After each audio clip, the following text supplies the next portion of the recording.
Alhamdulillah, wassalatu wassalamu ala Sayyidina Muhammad wa ala alihi wa sahbihi wa man ittaba'ahum bi ihsanin ila yawmiddin.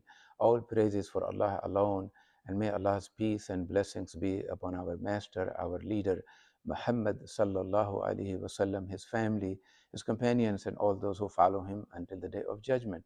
Today's short khatira is about ash-shukr wal qina'ah, the gratitude and contentment, because if we are thankful, Allah gives us more, and if we are content, that leads to true happiness.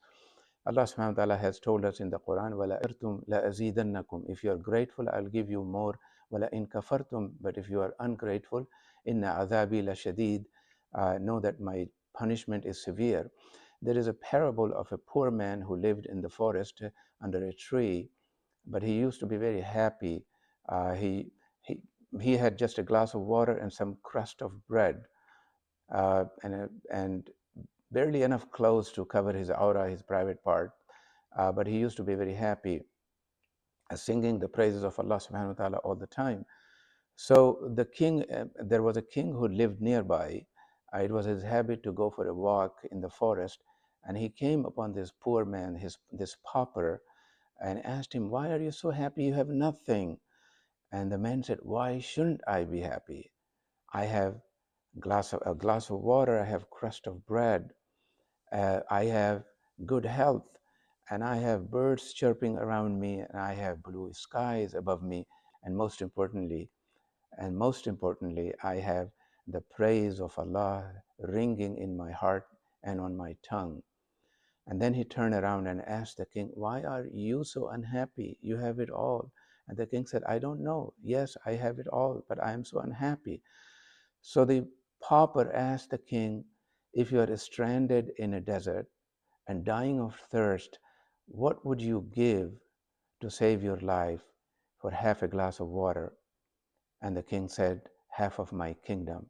So the man then said, uh, "Once you have drank that water, and now you need to get it out of your system, and you fear that if you don't do that, if you're not able to do that, then you will bloat and an infection will kill you. What would you do?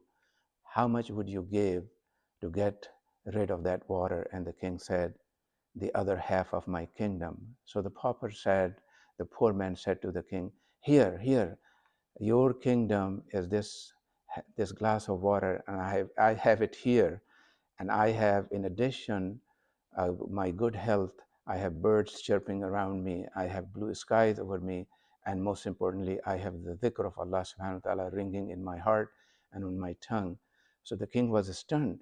So the moral of this story is that the wealth is not a guarantor of happiness.